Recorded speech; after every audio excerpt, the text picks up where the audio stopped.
Hanson Local Bylaw, Article 3-13, Section 5. This opening statement will apply for all business conducted at this meeting. And this meeting of the Commission will be audio recorded per our standard procedures. Start with a roll call, starting on our left. TJ Rofi. Dave Mansfield. Sharon Laporte. Phil Clemens. Don Woodward. Frank Skellinger. So, both our staff members are present. 4 out of our 5 commissioners are present. One is, by prior communication, not going to be present, but we still do have a quorum, so we will proceed with our agenda. The first item we have before us, scheduled for 7 p.m. I believe this is a continued notice of intent, and we've already opened that hearing, right, Mr. Clerk? And we did that, and staff. And this is regarding 16 Upton Street, and it's got a DEP file number, SE175-0748. And if the applicant has information to present, the floor is yours. With introductions as usual. Will Connolly, Xena Consulting Engineers, for the record, on behalf of New Neighbor Realty. The site is 16 Upton Street. It's a 9,600 square foot lot with an existing 2-bedroom dwelling and a failed septic system. There's a BVW and a perennial stream to the rear of that property.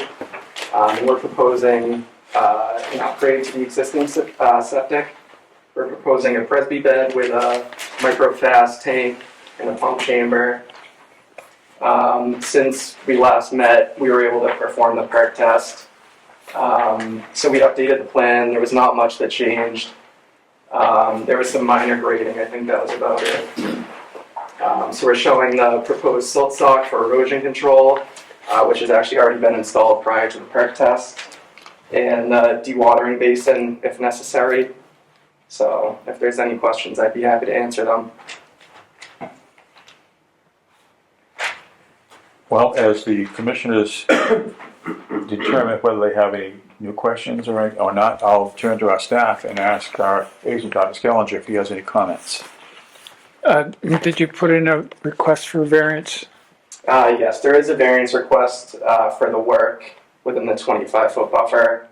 50-foot buffer. There's no 25-foot buffer in Hanson. Oh, okay, excuse me, sorry, the 50-foot no touch, yeah. The entire site's pretty much inside the 50-foot, so we didn't really have any option. I just have one question. You've proposed to use a Presby for the field.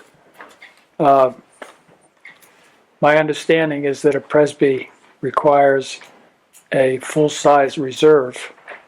Are you going to seek a variance from the Board of Health for that? There's no way to put a conventional system in there without and meet Title V requirements, so there's really no way to show anything. So the answer is yes. Yes, we would have to ask for a variance from that. Okay. And although you wouldn't be asking us for the variance to be the Board of Health, should there have been a plan to put the reserve area on it, the plan would show it. Since the plan does not show it, and you've given us the reason, we anticipate, as you now anticipate, asking the Board of Health for that variance. And of course, their call is their call. We're just understanding what's on and what's not on the plans before us. Right. Anything else? No. Anything from any of our commissioners? I know we're looking at it. It's been before us, and now it's before us again with blue and red markings as well as black and white. We recognize the nature of the neighborhood as well.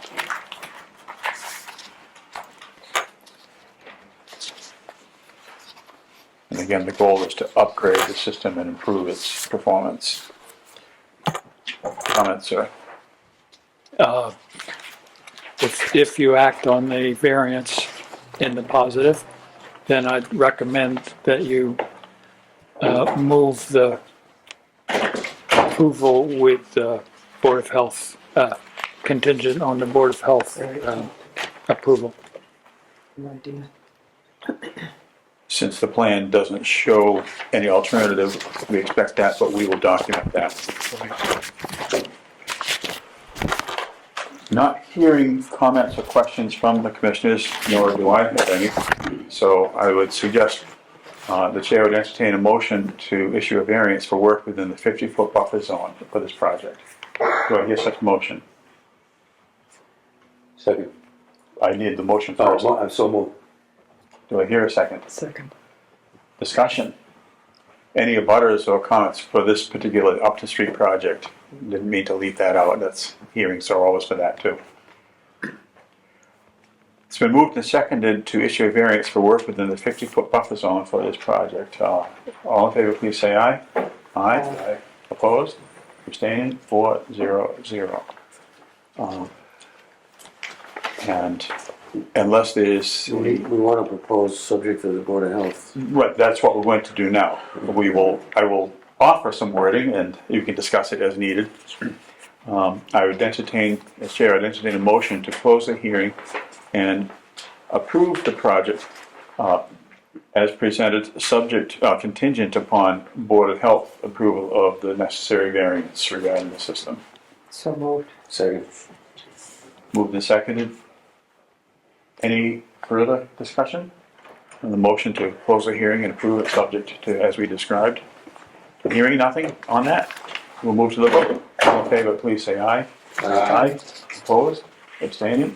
4-0-0. Does this document we're about to sign mention anything about that other, the condition, the contingency with the board? We'll add that.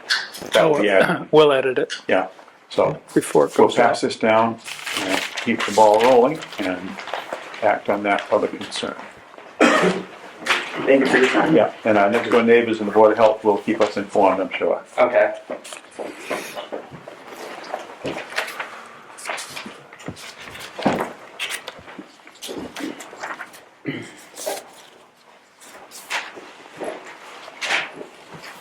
Since it's been 7:15, yeah, we might do the minutes.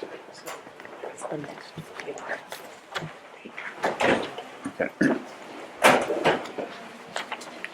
Our next scheduled item is 7:15. It is not yet 7:15, so that I think gives us a convenient interval to consider the minutes from February 1st. They are, I believe, in our hands, and we invite the commission to peruse and comment on those one way or the other.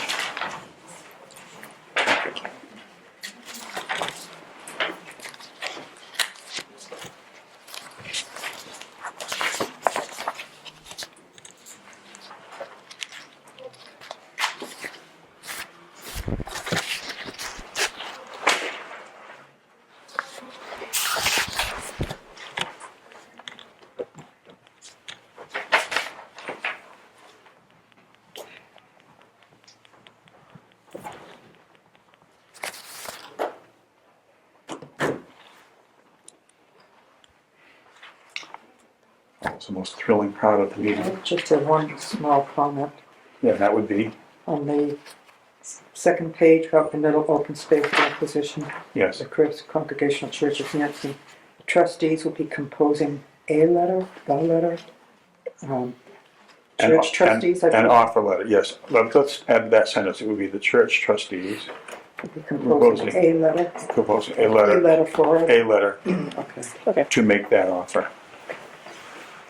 That's good. Good.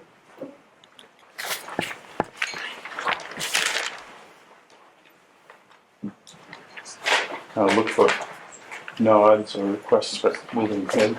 I would move that we approve the meetings from February 1st as printed and as amended in that sentence.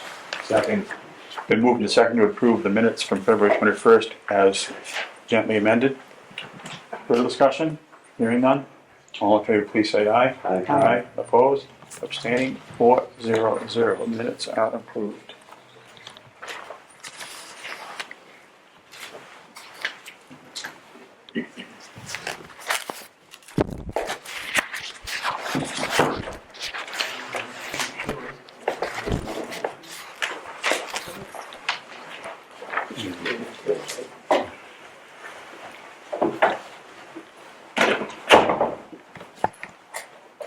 Still not 7:15, so we're going to respect our agenda. Folks on the commission Are there any discussion items that there's a big concern about?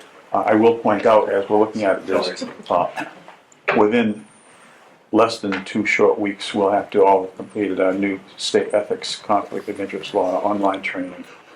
We all know that, right? And I think our staff will studiously track communications about our completing it, right? Do we need to sign something to that effect?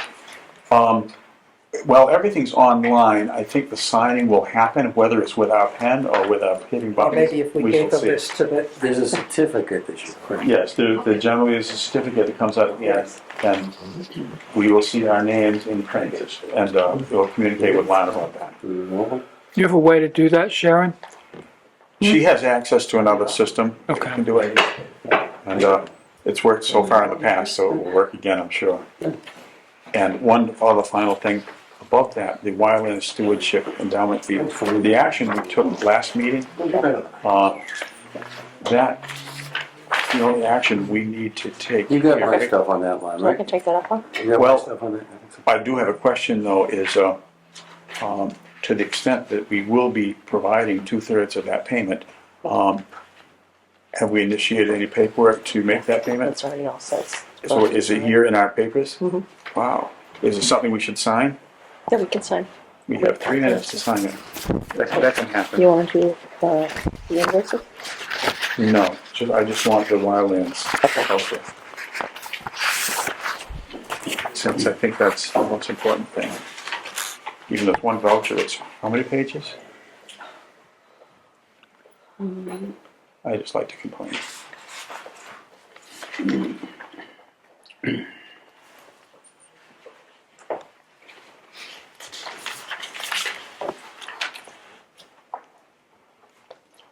The paperless office doesn't exist here.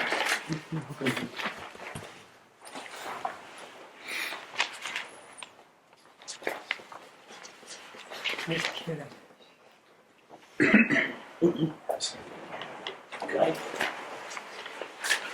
One more.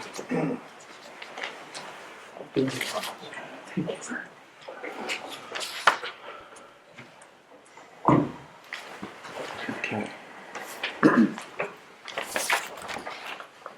And Mr. Clerk, I assume you have the notice for the hearing that will start in a moment. Yes. Okay.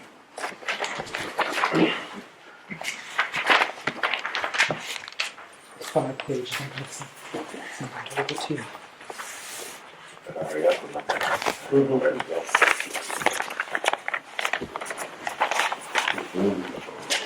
It's in order. It's an order. That's an order. Yes, sir.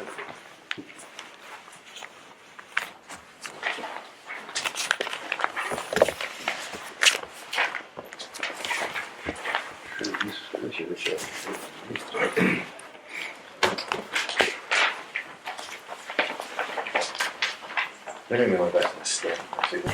That's not a bad one.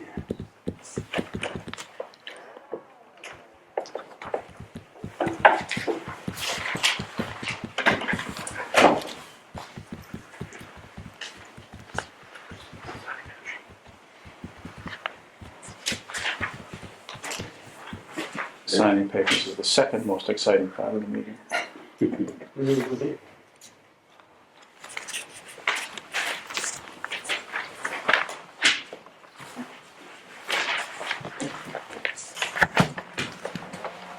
Yes, that was it. What was it?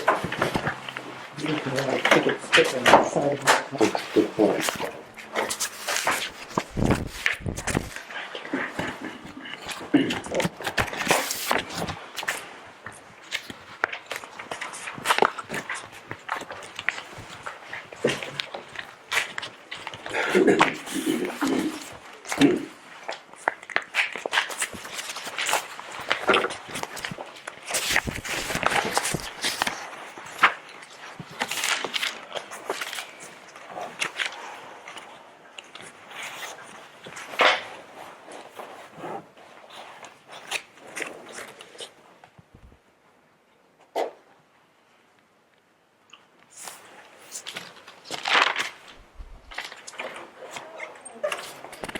Did I miss those all getting completed?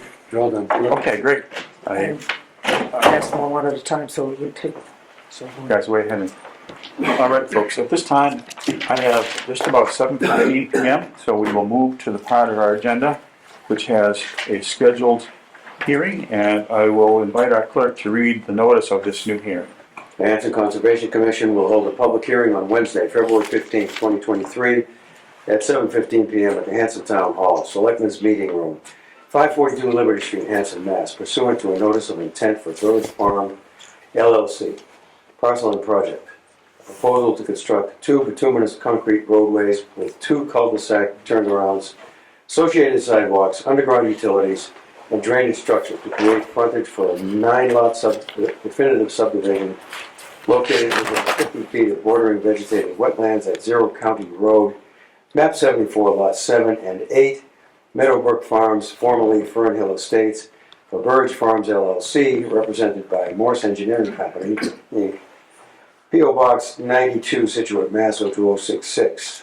The applicant is filing under Massachusetts Wetland Protection Act, Mass General Laws, Chapter 131, Section 40, and the Town of Hanson Wetlands Protection Bylaw 313, Section 5, and rules and regulations. Hanson Conservation Commission, Philip Clemens, Chairman. Thank you, Mr. Mansell. Before we proceed further with the hearing, are there any important action that we should hear or information we should hear from any commissioners? Yeah, let the record show that in accordance with the Massachusetts Conflict of Interest law, as an abutter to the property, I am obligated to recuse myself from the commission's deliberations to vote on the projects. Mr. Rofi's recusal is being noted in the record. Thank you for that information. There are 3 commissioners sitting at the table here tonight. That's still a quorum. We will proceed. I do want to say, before we invite our applicant to make the presentation, this is a new hearing. It's completely separate from anything that may have gone on before. The aim of the commission is to be fair, as with all applicants, to be complete, do a good job, and to go by the book. Of course, the regulations which are open under already speak for themselves. We do understand that there's some new information that we'll hear, but this is a fresh start at a project, and there's a lot of basic information to cover, things that have a lot to do with our jurisdiction and therefore with everything else that follows. And so what we will do is have the applicant make the presentation. There's apt to be some very important discussions among the commissioners and their staff and the applicant. For the record, we'll say everyone who wishes to speak, they may or may not be a chance to speak tonight. This is very likely to be continued, and we do have other business to do afterwards tonight. But be assured, everyone who has a question or has something to say will be heard, and that will be on the record, and we thank you in advance for that participation. Having said that, we would like the applicant or their representative to take the floor and present what is in mind. Thank you very much. So, for the record, my name is Jeff Hassett. I'm a civil engineer with Morse Engineering, and I'm here on behalf of the owner and the applicant of the property, Barrage Farms LLC. Being, as you mentioned, a new filing, I'll kind of go over the whole project from the beginning. Please do. So, this project is a 9-lot residential subdivision, and we filed a notice of intent for the portions of the work associated with the roadway and the drainage that are within the 100-foot buffer zone to the wetlands. There will be individual filings for each of the individual lots where work is proposed within the 100-foot buffer. But somebody wanted, oh, I wasn't sure if that door had a problem. It's fine. If there was noise out there, we would not want people to. Okay. So this property is the existing conditions plan. The property is made up of 2 parcels. They have frontage on County Road to the north, and the 2 properties total 53 acres approximately in size, of which about 22 acres is upland. The topography in the work area is generally flat through this area, and then it does fall off of it by about 10 to 15 feet to the BVW located to the west. This plan, as well as the other existing conditions plans, show the wetland delineation. That delineation is from 2018. We did have the flags rehung, and we had the delineation confirmed just recently, so we'll submit that if we haven't already. Is there a date specific on that? I'm gonna submit that formally. Okay, so that's to be submitted. Yeah. And it's obviously an undeveloped lot right now.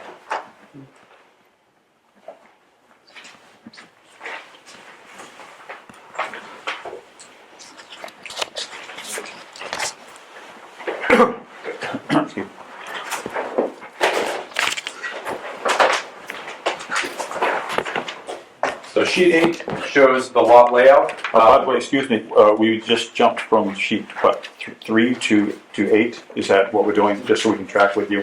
Yeah, that's Okay, correct. thank you. So the sheets between 3 and 8 are also existing conditions, but they cover, the other portions of the, was it 53 acre property that are not being developed. So lot 8 is one of the logging sheets that shows the majority of the development.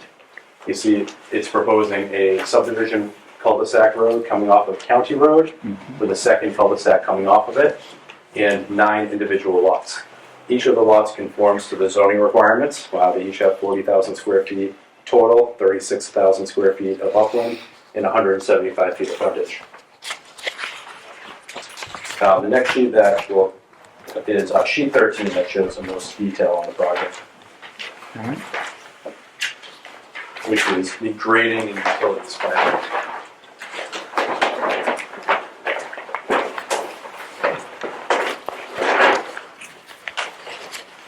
So on this plan, I've highlighted the bordering vegetated wetlands in blue, the 50-foot buffer in red, and the 100-foot buffer in green. And we are not proposing any work within the 50-foot buffer, with the exception of a small access area here where the access to the project.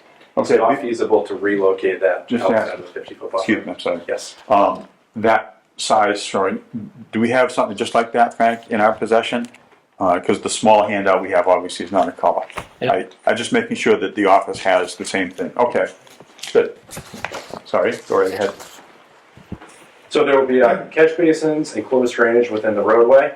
That will capture all of the runoff from the road as well as the front yards of each of the lots and direct them to 2 infiltration basins located here. The first one overtops the second. The reason we have 2 instead of 1 large basin is because of the topography of that area where it falls off. The stormwater has all been sized to reduce the rates and the volumes of runoff. And then also we have another sheet showing the erosion controls, but there will be a 12-inch diameter mulch stock around the entire limit of work, and there will be stockpiles and staging areas located outside of the 100-foot buffer zone. This project is very similar to the one that we saw about a year ago. The most significant change that we made is that we're no longer taking credit for infiltration in storms greater than a 2-year storm event.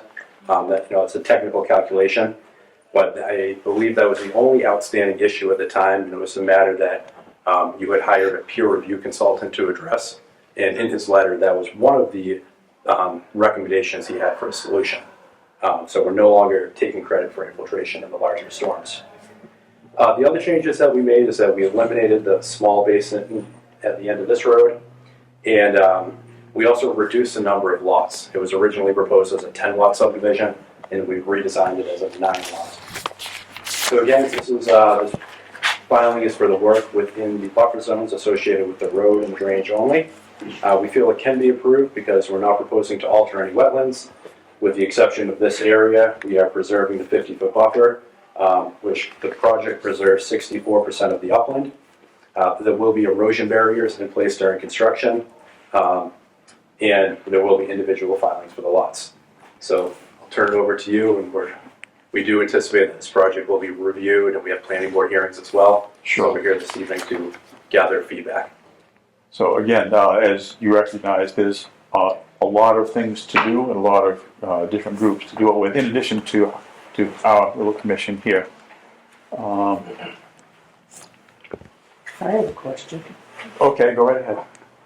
You said the flags had been rehung for the Yes. wetlands? Was the wetlands redelineated?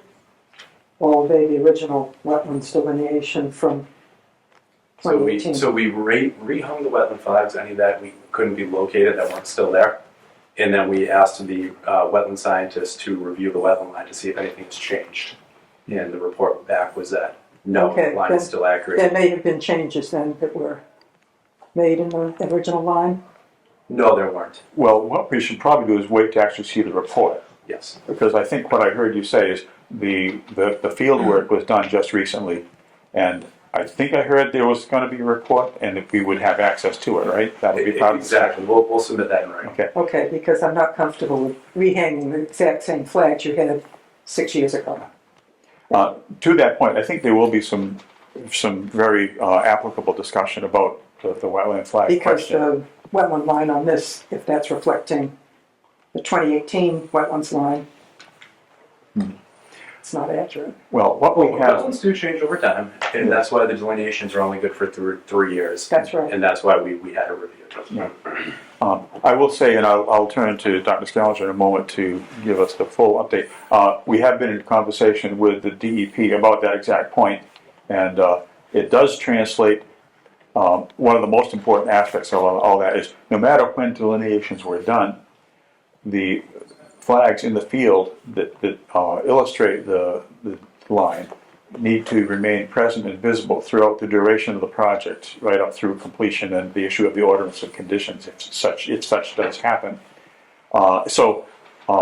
In addition to the very appropriate interest that we have in seeing the report, which, again, that's a lot of what determines our jurisdiction to begin with, we will be monitoring the existence of the flags, and it'll just be in all of our interests, certainly in the applicant's interest. So, Dr. Scaliger, comments about the wetlands line. I believe you've been giving this a lot of professional consideration. I'd like you to clarify just when this rehanging was done, for one. Do you know when it was done? Approximately. I don't have that in front of me. It was done in the last few weeks. So I'll get a memo from the wetland scientist. A few weeks, I don't. That'll be a formal submittal. I was out there on February the 1st, which is 2 weeks ago. If it was done since, that would be good. If it was done before that, then it wasn't done because the flags weren't there when I was out there. So I'll wait for the report, but in the meantime, it'd be good to know when that was done. Yeah. We know that weather does take a toll on these things, and we've certainly had plenty of that. We get 2 years worth of weather every year now, it seems like. So it seems highly likely that whatever was done within the last 2 weeks.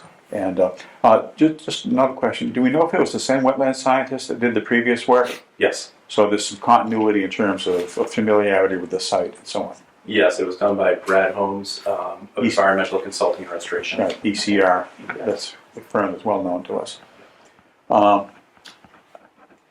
There was a lot of confusion in the previous report because some of the flags were misidentified as to numbering and location. The report said that the B flags were on the western. We're on the western side. The western side flags are all C flags, and the report didn't mention C flags at all.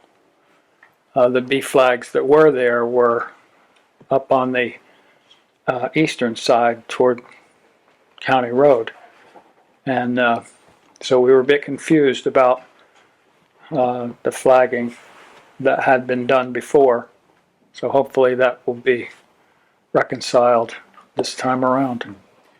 And I would paraphrase that by saying, I also took a good look at at what was in the written report that was done back about 5 years ago, and also the plan. And what Dr. Skelly says is correct. There was the B's and the C's and the East and the West. It didn't quite match up. So what we would encourage is not only the new report in a way that it's timely and helps you with your scheduling, but also careful editorial proofreading of the report. I'm sure that will happen. We will, thanks. Yeah. That's something that.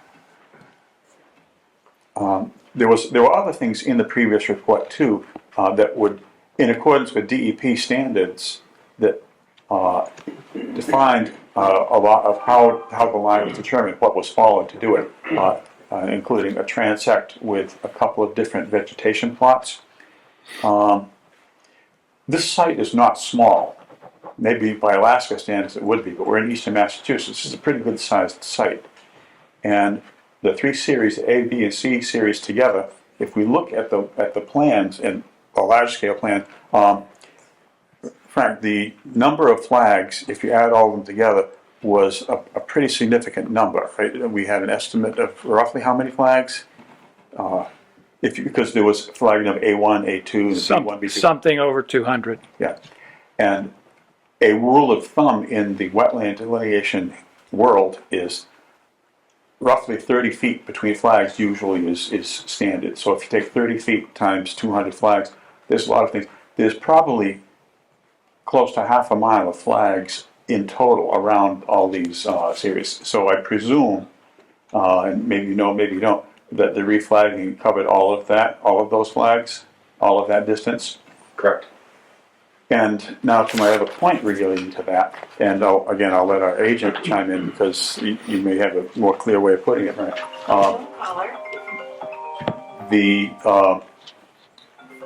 The lines are set by checking vegetation and soil, and virtually, unless it's an extremely simple site, vegetation plots are chosen and calculations are made regarding what's dominant and what isn't, the canopy, the ground cover, and everything in between. And similarly, soil samples are taken on both sides of the line, where it's wet, where it's dry, so that it can make sense. But if you have half a mile of line, it seems like one set of plots comparing upland and wetland isn't really enough. I would look to our commissioners here to comment on that too, as well as our staff. I would think varying sites or varying areas on the site would be a good thing, like one to the east, one to the west, or rear and front, or side to side. Yeah. And I'm also bothered by one other thing. It looks like there's going to be some filling going on because of the lines on the plan here. These proposed new topography. Right. How much fill is going in there? It's about 60,000 yards. And the How many? reason, I'm sorry? 60,000 cubic Okay. yards. So the reason for that is that it's a very flat site and groundwater is relatively shallow. So you have to be able to get the drainage to the detention basins with adequate cover over the pipes. The bottom of the basins Right, I have to be understand above that. the You want groundwater. things below the frost line, I Yeah, get that. the foundations above the water But, table, septics to have adequate Title V separation. It just kind of makes me wonder, any site that needs that kind of filling, what really is underneath it. I know there's bedrock in some places fairly close. I went out on the site, so I'm... Yeah, we had a tour of that old. Now, it just makes me a little uneasy to see everybody's backyard drop off. I don't know how many feet, I can't see the number on the small plan, but, That's what we do in areas where groundwater is high. You always have a walkout basement in the back, so that you're only filling the front yard. And then we put Okay, septics in the front yards. I'm just struck by the fact that it looks like every single one of them needs to have that. Okay. Back, if I may, to the transcript question. Dr. Skellinger, you may have an idea that the commission could consider about what to ask of the wetland scientist for delineation and transect creation, just so that of this long distance with these three different series, A, B, and C, we, shall we say, keep increasing our confidence that all the right things have been looked at. And that would be something that also could be handed to a peer reviewer should that we go that route. And it would, again, it would just help everyone's confidence. How would you put that, Dr. Skellinger? Well, the site is very flat, as you said, and so the obvious break that you might expect between wetland and upland just isn't there. And so a soil transect would help to identify that more closely. We would hope that you could have the wetland scientist do a transect or two behind where you plan to put the basins. and perhaps up toward the road in the B series as well. It may not be quite as necessary in the A series, although there are none. The only one that was done was at the bottom of the C series, which seems a bit out of the project. So if you could get Brad to make sure that that's done, that would be helpful. Will do. I do have one question to clarify the answer you gave to Sharon. 60,000 cubic yards. That's 1.6 million cubic feet. I'll take your word on it. Yeah. That's a lot of trucks.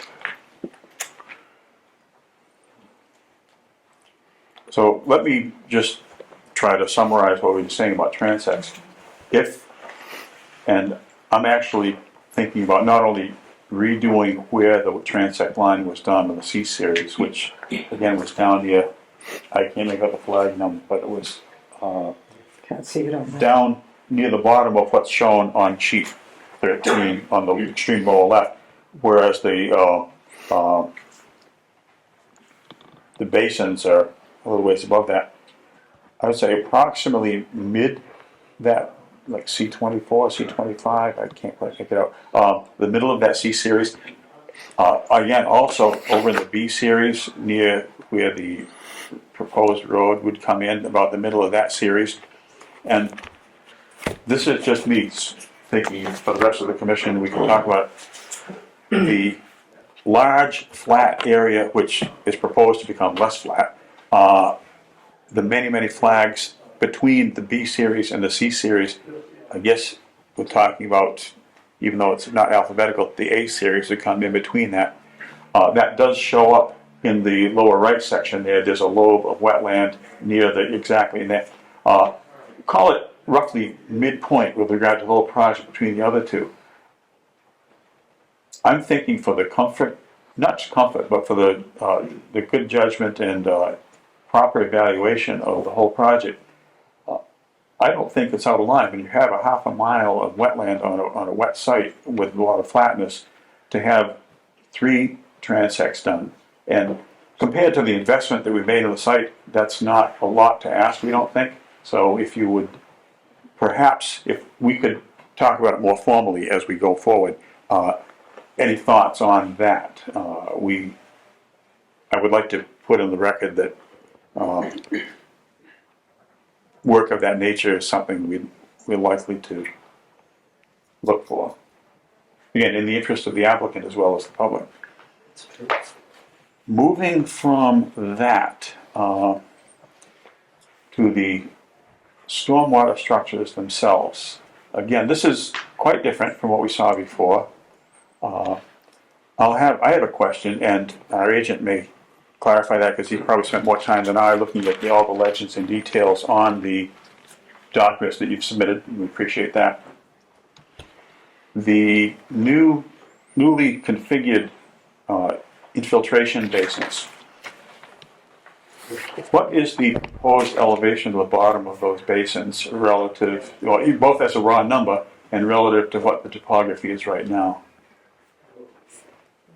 Okay, so the elevation of the bottom of the upper basin is 83, and the existing grade is 83 to 82.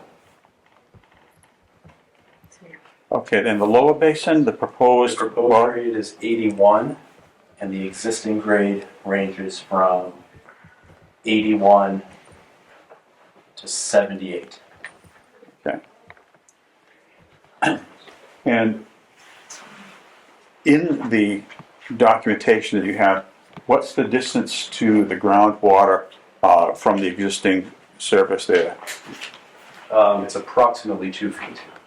Okay. I'll ask our agent, is that what you understood from the drawings that were submitted? Does that seem right? Yes. Okay. the, It's not clear to me how that avoids a mounding analysis. I mean, 2 feet is not 4 feet. what we're doing is we're now moving from definition of where the wetlands line is to the stormwater management and prediction of how the stormwater will behave phase, which is somewhat complex. And what I think we learned from past experience, and it's established in the regulations, if you have, what is threshold 2 feet or 4 feet? If you have 2 feet of clearance between the ground, between the proposed ground surface and the existing storm water table, mounding analysis is required by the state standards, correct? That's right. Is that going to be performed? So in this case, we're not taking credit for infiltration. And if you're not taking credit for infiltration in storms greater than a 2-year event, you are not required to do a mounting analysis. What about the 2-year event You are allowed to take credit in a 2-year event. without a mounding analysis? That's correct. I don't agree. That's, But we can get into that later. well, that is what the stormwater handbook does say. And when you had this reviewed by Chesia Consulting, Not this, a different plan. when you had a plan for the same property reviewed by Chesia Consulting, that was mentioned in his letter as one of the solutions to that. So he was in agreement. Well, what I would seek, and this could very well be addressed through the form of a peer review when we want to allow plenty of time for that,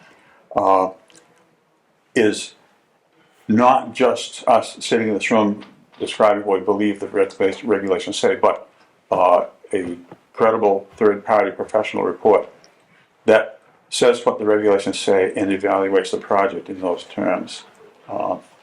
In other words, we want confidence. That's what we want for any project. We want to be confident that what's proposed will work and that it's based on fully accurate and agreed upon interpretations of the regulations. We all wish the regs were simpler, but sometimes they're not, so we certainly have to deal with that. So we have, I think, a couple of things that would need some third-party review. We do not hold ourselves up as commissioners as being qualified or having the time and resources to do that review, but we're capable of listening to and reading the work of professionals who do have those kinds of times and resources. Have we received, as part of the filing, I'll ask our agent this, everything that we would expect as far as the description of the site, the description of the plan, and description of the stormwater management proposal? Have we received enough things to talk about moving to a review of such?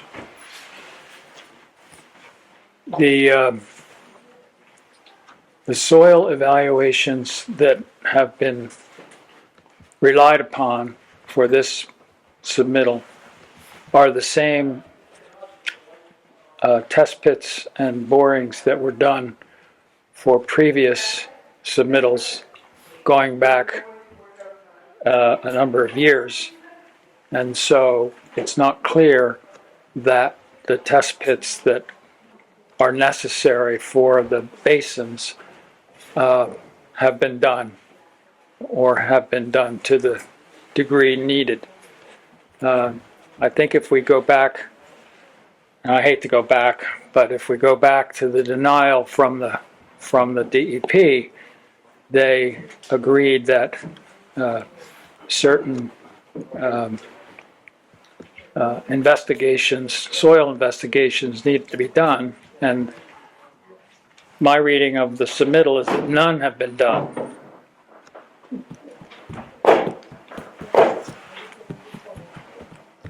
The battle of the door has been just won.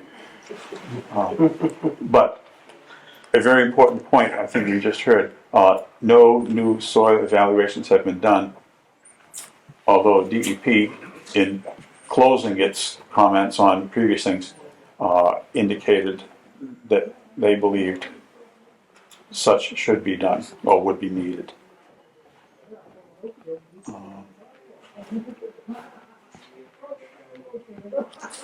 We feel it's very important to know exactly what the soils are. At least certainly in the area of the basins, and wherever else a stormwater expert would say soil understandings are needed. I'm hearing from our agent, I think we're all hearing from our agent, that we don't know if we have seen enough information on those soils. So that's the point that will require some discussion and some thought. All right, to that, what the DEP requires are 2 test pits within each of the basins, which we have performed. They've been done by DEP licensed soil evaluators. At what time? The soil has not changed since the test. At least was give me done. a date and time of the evaluations you just described. I don't know that off the top of my head, but I can certainly address it. Okay, we're interested. Also, test pits, as far as I know, well, I do know the results do not change that rapidly, and the logs do not expire. So these test pits were all done by DEP soil evaluators. I'm not familiar with what exactly DEP was looking for, if they said they wanted additional information. They wrote a report, have you seen it? The old one? No, but I will review that, and if there's any additional data that needs to be provided, we'll do it. I think it's good, yeah. Please continue, I'm sorry I interrupted you, that was rude. That's good. Excuse me, but if you did the soil testing in the same spot previously, that would not change. But when you have a flat surface like this, it can be very diffuse. Leopard spot even, with soil types. And if you do them in the exact same spot, you're going to get the same results. But if you do them even just a few feet away, it can make quite a difference. So this plan shows the test pits more clearly. It doesn't have all the other information. And you can see that throughout the entire work area, we've done test pits. And That's drawing number which, 3? drawing number 3. 3. And we found very consistent material, groundwater, soil type. And these were done on multiple different days. Different than the previous, yes. All these test pits were on the plan that you saw a year ago.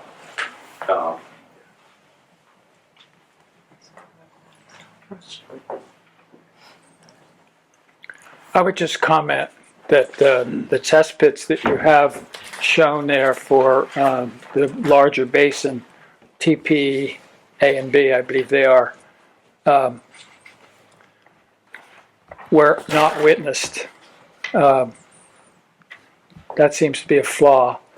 They're also only in one end of the basin, which is quite a large, long basin, which is not quite the usual thing that's done. So I would recommend that you bore those basins with new ones. So that's correct that those test pits were not witnessed. The reason is that the vast majority of these were witnessed by an agent from the Board of Health, who's also a DEP soil evaluator. That's because test pits used for septic under Title V have to be witnessed. Under the DEP Stormwater Handbook, they're not required to be witnessed. They just have to be done by a licensed DEP soil evaluator. I will note the results found in those logs that were not witnessed were very consistent with the logs that were witnessed. Yeah. And how deep were these test pits? We usually try to get to about 10 feet. Some of them aren't quite there, but I would say 7 to 10 feet. And of course, with the shallow water table, do we know if the depth of the test pits were influenced by water entering said pits? No, it's probably more If you dig just the past size of the machine. Yeah. Sure. My review indicated that they were done to 7 feet and no water was encountered. The water table was identified by modeling, Modeling of the soil. redoxamorphic. That's MOTTLEING. Yeah. Not modeling MOD. Because water leaches things out. It's kind of interesting that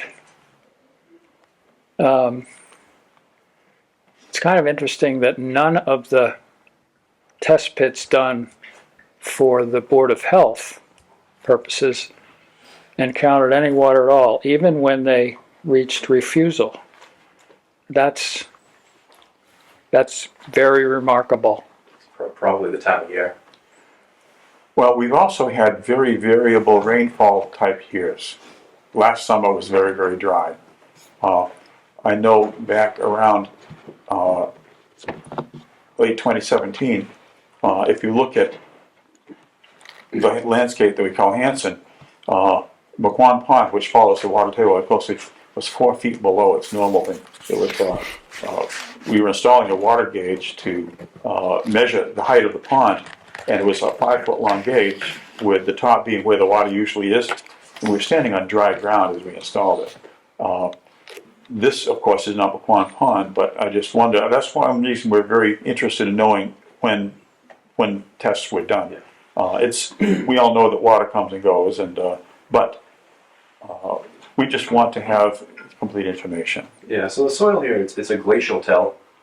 In these areas, you get about 6 feet of 6 inches of topsoil, then about 2 feet of subsoil, and then you get the parent material. And what happens on these sites and all over the South Shore is groundwater ends up being somewhat perched right on top of that. So we're talking a groundwater elevation of, say, 83, where the wetland over here is down to elevation 70. That's because that parent material is a tighter material, has a lot of fines in it, and the water basically runs off right on top of that.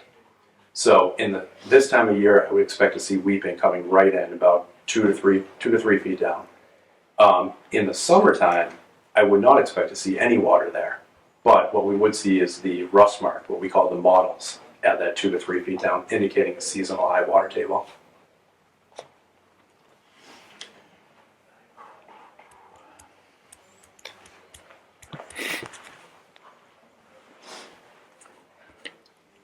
I think that overall, not just the details what I've just said and asked about, I'll see if the commission agrees with what I'm going to say, and I'll see if I agree with myself after I've said it. It's a large site that's approximately 3/4 surrounded by wetland resource areas of which we are mandated to have jurisdiction. It's fairly flat. The highest point isn't that high above the lowest point. A lot of changes are proposed to it. We want to make sure that, both as far as our jurisdiction goes for wetland resource areas and for stormwater management review, we all truly are reading off the same page. And for that purpose, I think the Commission is very much inclined to take the tried and true route of having an independent peer review of first the wetland line, but not secondly, but separately, review of the stormwater plan. There's a well-established route in DEP regulations to allow for that if the applicant was willing to participate by the funding of those reviews. And again, the interest being to get it right at the beginning so that whatever is acted upon at the end will be done on the basis of solid, correct information. As representative of the applicant, do you have a feeling of how they would feel? I might have heard it earlier, and forgive me for not remembering, what their feelings would be about review of the delineation and of the stormwater plan as presented in this Yes, new we will plan. provide the additional evaluations in certain areas of the wetlands. And ultimately, you do need to be comfortable with the wetland delineation. So Sure. if that's where you need to be comfortable, then absolutely. As far as the stormwater review, that will be reviewed by the planning board. I would just, the entire project, specifically the stormwater, is going to be reviewed by the planning board, who previously approved this project, but we refiled this project with them. I would just ask if you could coordinate with them and use the same consultant, rather than 2 separate reviews going on at the same time. Yeah. A thought that comes to me, without agreeing or disagreeing with that possible approach, is that they were responsible for reviewing it before. When all was said and done, DEP disagreed with them. because the resources available, planning board said this is fine, and DEP said this is not fine. So we're inclined to, certainly we communicate a lot with the planning board and we could go that route, but having a quality, credible review done, I think does serve everyone's purpose, planning board, conservation, public, applicant, everyone else. But our auspices are here. We don't often go to planning board meetings and tell them how to do things. I'm not sure if our staff has any thoughts on how to potentially collaborate or how perhaps we should proceed in an independent manner on this. I would recommend independence. The wetlands protection regulations are pretty clear that you have jurisdiction over stormwater management. Yeah, certainly not sole, because lots of people weigh in on it, but we are responsible for our own decisions, and therefore basing our decisions on solid information is what we want to do. There's certainly more than one potential outside reviewer that's available to us, and might not even be the same one that we used before, but there's others, I'm sure, to choose from. But perhaps if we were to proceed this way, it might help the planning board too. I mean, we can talk to them and make sure, again, we don't duplicate unnecessarily, both in resource expenditure, your resources, meaning you and the applicant, and time. We're already meeting here tonight, maybe we can get a jump on this thing. Thoughts from other commissioners about an independent review of the wetlands line and an independent review of the stormwater management? I think it's a good idea. If most of the flags that they hung were the same as last time, it's not really a new delineation, that's just recycling the old one. Confirmation, yeah. And the plans that we have, if they reflect the old one, or the rehanging of flags in the same place, that isn't really helpful because this is no longer an accurate plan. Do you see what I'm saying? Well, the distances between where the flags are and where the roads It may and not properties make that go. much difference, but there are times when it might. And I'm a little bit concerned because, especially an area that's flat, doesn't drain well. And this is something that has to be concerned, you need to be concerned with. And as I said before, the wetlands line can be pretty diffuse. And if you see any modeling or the redox and morphic areas where the soil has been bleached by the amount of water going through it, which I have seen in a neighborhood not too far from this site, Yep. which is why I'm concerned. And soils began to be a very important thing when I was delineating 20 years ago. And it concerns me because a lot of folks in the neighborhood have had problems in the past, and I don't want to see it repeated. That's all. I'm just concerned about the accuracy, and of course you have seasonal highs and lows, as Philip said. And lately things have been crazy. Mr. Mansfield, any comments on wetland delineation or stormwater plan reviews? Well, no, I think we can review the DEP report, and as folks can, make sure we're on the same page with that. Well, the DEP report is for a different project. Well, I understand, but With as far different- as this mounting and... Yes, but as far as the standards, Yes. the standards which we require, Right. we want to be reading it the same way. It's in English. We should be able to share an interpretation that's the same across whichever side of the table. Well, it seems to me, I know we have another hearing scheduled at 8 p.m. It's about 3 minutes off right now. We've got a lot of information here. There's a lot of details on the 23 pages of what was submitted. It's a little hard to read and small, but we can access through the staff. We'd have to look at We can look at this, the big ones. Thank you for all of that and for your presentation. What I would think we would want to vote on is a request of the applicant to, with the proper regulatory reference of where the authority comes from, authorize us getting lining up an independent review for the wetlands line and for the stormwater plan, and it would include cost estimates so that we can present it to the applicant in a timely manner. Again, to be as, Recently, yes. yeah, to be as efficient as possible with this whole process. When are you going to the planning board? Do you have a date? The 27th. So a week and a half. We might be able to come up with some information or recommendation for the reviewers before that, right? Yes, we will. It may help them as well as us. Yes, we shall. Do I hear I realize my wording is probably not the most clear and efficient, but could I potentially hear a motion to request the applicant to be willing to, let me try this again. We should write this outline. Request the applicant to fund, in accordance with regulations, an independent review of the wetlands delineation and the stormwater plan. Does that sound like a motion? Or if someone makes that motion, it will be. So moved. Second. Further discussion? All in favor of the motion, please say aye. Aye. Opposed, abstaining, 3-0-0. We think it'll help, it really will, to get us off on the proper foot, in this whole thing. And sooner rather than later.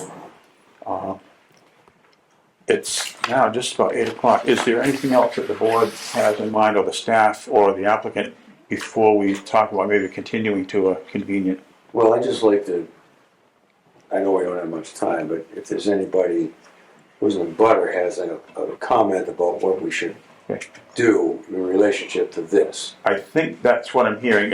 What we do want to hear from everyone, but 1, 2, 3, 4. We probably don't have time tonight, but if anyone has what might, shall we call, an umbrella comment about this, the floor is open to. Can I ask Senator Brady to speak, because he's another appointment tonight and he's here. Yeah. Be our guest, Mr. He'll be Brady. quick. Mr. Brady. Thank you, Mr. Chair, and members of the commission, and thank you to the residents. I'm just going to submit a letter about, I've had concerns from abutters in the past about this area, and as we know, it is heavily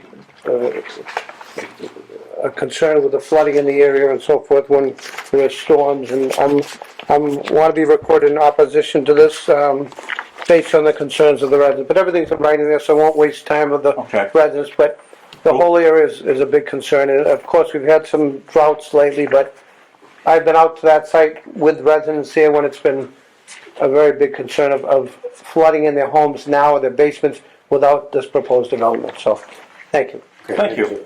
you, sir. Put this on the record.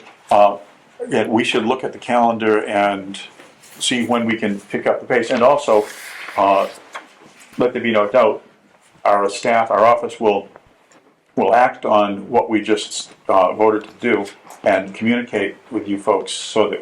And Mr. Chair, if I may, I think my contact info there, but there's my business card if you need to reach me. Very much appreciate. Thank you. Could I just ask about this packet? Is this, what's this part of? There is some other information that we have, and Joe submitted that to you guys. there So is I some. printed it out. Okay. It's from Joe In Hanson. our, on the conservation side, we've got some information, I said, that's from the public, and Okay. it's probably useful and technical and would require study above and beyond just our sitting here right now between now and 8:06.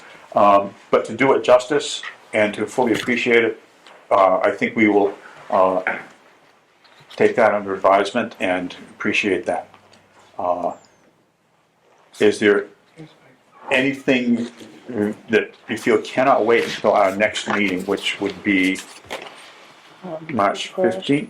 Well, I would like Oh, to, March 1st. I would like to make sure on our next agenda, though, that we put in review, our ability to ask questions about this, so we don't Sure. miss that In opportunity. other words, to properly interpret that. Right. Yeah, and it may be that between our staff and whomever providing information, there could be a summary. Because I feel that a concise summary would be helpful, as well as just looking at the details. Yeah, But yes, let's try to schedule enough time. I'll ask the applicant, our next meeting is March 1st, and then we also are meeting March 15th, is that right? Would you want to schedule continuing to March 1st? Would that be appropriate? Because that's, I think that would A couple of days after planning. We probably have to get quotes and authorize them and everything. If come March 1st, we don't have any quotes yet for the review, maybe we could continue it at that point. sure, we could continue to March 1st, but then we could continue again, or you could ask for a continuation before that date, so we can come in here and communicate in general if we think it will happen on March 1st. But let's give it a try. What else do we have scheduled for March 1st? Some other things? Okay. Would be 7 if you want, 7 most of the time. We could start at 7 on this, and then should there be a reason to delay on your end or on ours, we could communicate about that and continue again. It's, again, still winter, it's not spring yet. Yeah, I think that's the best approach, because hopefully we can, start going on one of the peer reviews at that point, rather than waiting a month. Yeah, let's try to be efficient. On that basis, I would entertain a motion, if someone's willing to do this, to continue this hearing to our next meeting, March 1st at 7 p.m. So move. Second. Mr. Clemens? Yes, please. Just a quick question, please. Dave Bovee, 149 Holmes Street. Thank you. On March 1st, if this is continued to that point, will the public have a right, or an opportunity to speak then? I would hope so. By then, we should have had a lot of communication about the independent review, but parallel to that, I think it would be healthy to have whatever amount of public discussion is desired and people want to offer. Thank you. I think that's a good plan, and what we should do is try to minimize the other information, the other things that get scheduled for that day, because I'd like to give everyone a chance. Maybe schedule some more time instead of the usual. Yeah, instead of 15 minutes or 20 minutes or 30 or 40, maybe schedule an hour. If someone else wants to be that evening, okay, maybe 8 p.m. But, thank you. Sorry. No, it's a good point. So it's been moved and seconded to continue to March 1st at 7 p.m. Moving to the vote. All in favor, please say aye. Aye. Opposed? Abstaining? 3-0-0. We stand continued hearing. As before, it's still open, but let's, we'll be busy between now and then. Thank you. Thank you very much. Thank you. Mr. Chairman, can I just, on another note, nothing to do with conservation, just about the Brockton Hospital, just an informational message to the residents? Sure. If you don't mind. This is a public meeting. Take a minute. Thank you, I'll be very brief, but our hospital, the Signature Healthcare Facility, that was the old Brockton Hospital in Brockton, had a major fire a little while ago, so the whole electrical system got shot. So if you know of anybody, we're trying to get words out to all the residents all over Southeastern Mass. It is gonna be closed, we don't know for how long. 2 of the generators are completely gone. They may be able to get some equipment to put a 3rd generator on to maybe get the emergency room of the urgent care facility, part of the hospital, up and running. We have no idea. We met with the governor's staff today and a lot of public officials, nurses, doctors, staff at the hospital, engineers. They are trying to get an assessment, but just if you know anybody, because, people put their GPS in and there's a lot of signs in Hanson, how to get to Brockton Hospital, it's completely closed right now. So they're trying to get 2 facilities that are close proximity to get urgent care up and running, and to let you know, the old Good Samaritan, the old Cardinal Cushion has been so impacted. So if you have any residents that have to go to a hospital, just be wary of that. They have transported 170 patients to all the hospitals, all the way from Cape Cod down to Hyannis, all the way to Boston. And the firefighters and the emergency people did an unbelievable job saving lives. But I just want to let you know, we are working with all our firefighters all over the Southeast region to get the word out to residents so they don't go there for wasting time. Okay? Thank Thank you, Senator. This is what emergency planning sounds like. Yeah. Thank you. Good night. Good, Marie, sit here. Where are my buddies? Good job, you've been in silence. Thank you. Does that mean we're never going to have more than a 2-year I storm? wanted to introduce myself. I'm Susan Moran. I'm Josh Butler's legislative aide. Sure. I'm here for him today. I was taking notes. Thank you very much. I think I'll pull myself focus. Nothing more than a 2-year storm. I like it. We'll see. Just wanted to say hi again. Katie Mullen is my wife, and she loved your father. We live in a great town with great families, just like them all. And you're too. Thank you. Thank you.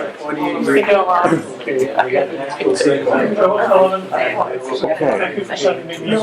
I was coming anyway. Nice to see you. I stopped by your yard sale. I learned it was, we're trying to find the sign-in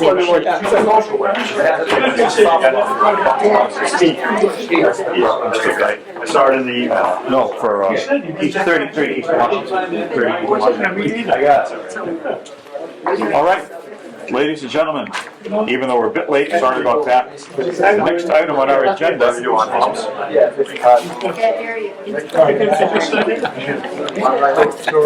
long as the recording here, the next item on our agenda is a new hearing, a notice of intent.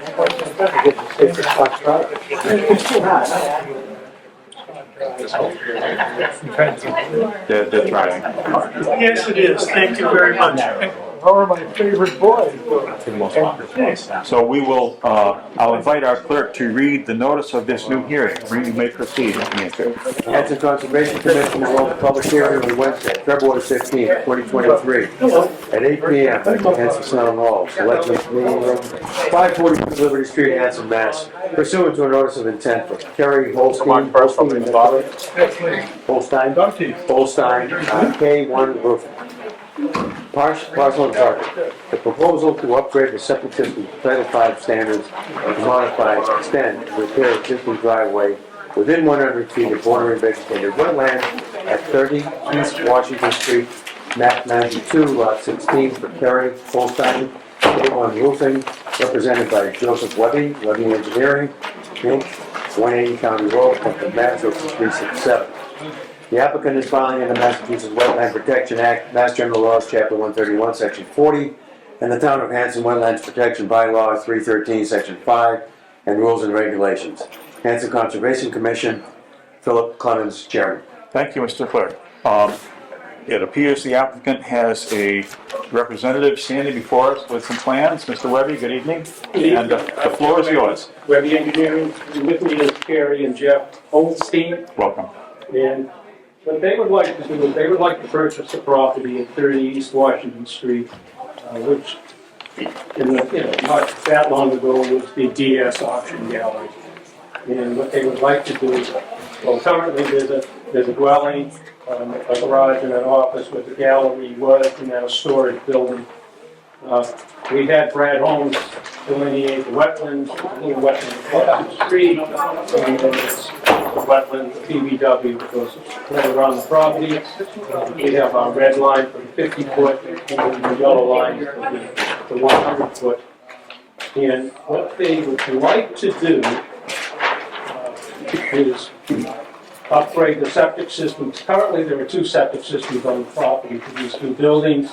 We would like to tie them all together into a one-tank pump chamber, and then put a leaching field, an elevated system in this area.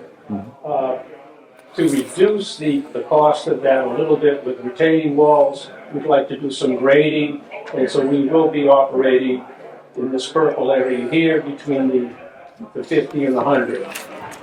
And also, they would like to cut a new curb cut letting here, to have a driveway come up into this area, and then have some parking here and parking there.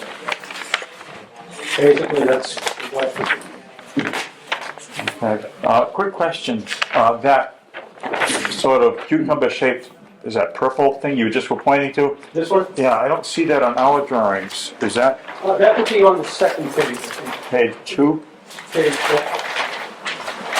I am not sure I see it on page 2. Well, it didn't get colored. It's the grading on the side of the system. Oh, okay. In other words, the topography is shown there. Yeah, it's this little piece right Okay.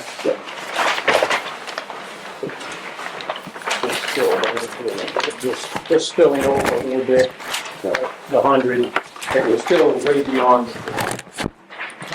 Okay. So what we're hearing is the septic system, the proposed new drive area, but no changes to buildings. We're not hearing anything about that. No, there may be some inside changes, but no outside. Sure, nothing to affect the environment. That's correct. The existing paved driveway is gonna stay? And then the- Oh, yeah, we definitely want to have the Okay. Will that second driveway, isn't that be used to, it looks like it accesses the rear of the property and maybe that rear building a little more closely? Is that what it's for, or? Yes, it is. And they can, Jeff can speak or yell at me if I say it wrong, but what they want to do is, they want this to be used for the residents. Okay, in other words, The separate the existing business and the residents and have two traffic flows, if you will. Yes, Right, that's so correct. when people are coming to go into the front residence building, we don't have our pickup trucks going Sure. in the building out back. And the nature of the business, once again, It's a roofing, A1 roofing business. They do not have materials on site. We're a commercial roofing company, 90% of our material goes to the job site, it's just for residual material. Like, we have equipment that we buy, some roofs we have to tear off, and another roof, it might be a new construction, so some of our wheelbarrows and other equipment will go back to the shop. We also fabricate sheet metal, have a small sheet metal shop. So That will be housed in the building. yeah. So would there be potentially a little bit or short-term outside storage of anything, or would all that be in the building? Majority will be in the building. Because if there were any sort of let's say a material storage yard or anything, I didn't know if that was shown on here or. No, that would 90% of everything, we want to keep it dry, so it'll be inside the building. Any comments from our staff? Dr. Stellinger? No, I don't have any comment on this. I would ask one question though. You have a curb cut from the highway department? We talked to them, they said there's no problem, but I think it only lasts 60 days, so they said wait till you get closer. We talked to them a month or so ago, and they said wait till you get closer and we'll come down. We showed them, and they said, I don't think we let you do them in February anyway. It looks like they're not too far apart, the existing access to the paved driveway and the one, but there would be some signage there. Is there any planned location for the signage, like don't go in here or do go in there? we were gonna put a sign that just has a small sign that says the driveway that's on our side. So you'll be speaking to the building department about that too? Yeah. Because, A bit small yeah. sign, looked at the requirements for signage, and Yeah. we're not looking to put anything bigger than what they allow. So this is all just site work, there's no construction. Where's the existing septic system? The existing septic system on the second page. On the right-hand side, it says existing septic system to be abandoned, pumped dry and filled with clean sand, close to that middle building. Is that correct? Yes. It says, the arrow points to here. There's one pit there, and then there was another pit right here. Okay, yeah, there it is, yeah, enough, just as you say. Probably new would be better, huh?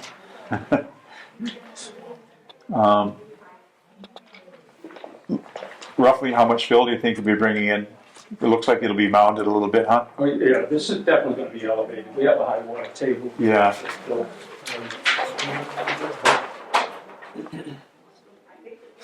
can't even read my own notes.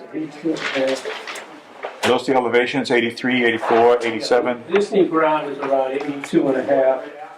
And the top of the proposed system is gonna be 87, let's call it 87.5. So it's about 5 5 or 6 feet, yeah. elevated. You have been, or you will be talking to our friends in the Board of Health? Yes, we are, we have submitted plans, we've done a couple of revisions for them. It was been reviewed, and we are on for March 7th. Yeah. So in other words, you're pretty confident it'll stay right where you've drawn it here. That's the hope anyway, right? Yes. Yeah.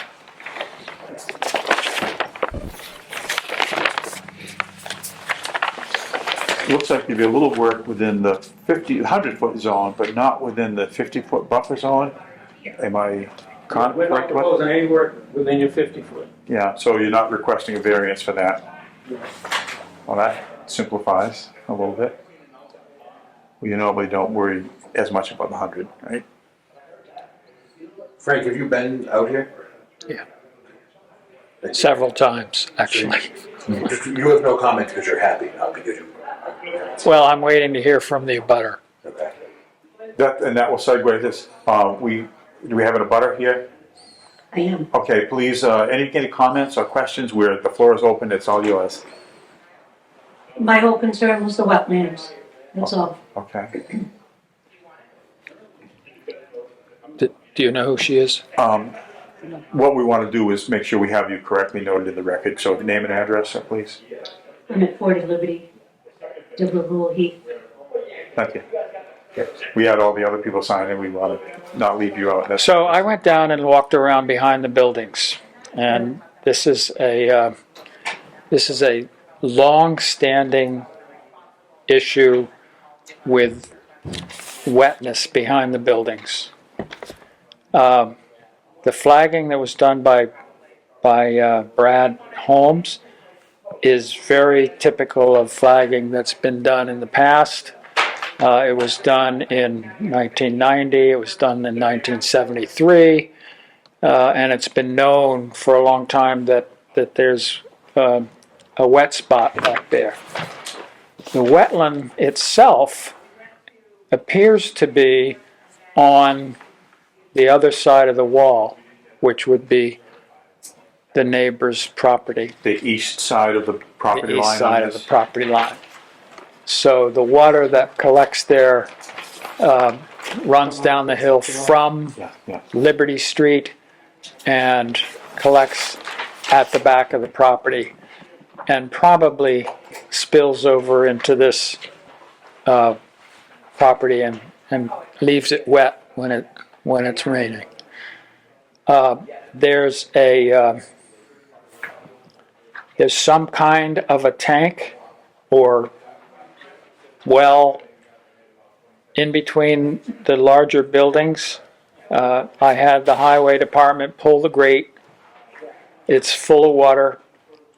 It's probably at the water table. I don't know whether it's a leaching catch basin or a leaching pit or a tank of some kind. If it were pumped, we could find out. But nevertheless, it looks like it was put there as an area drain for that issue. I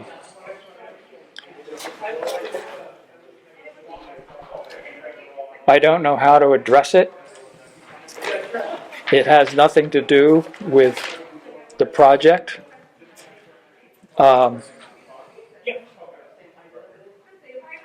It's not going to change as far as I know.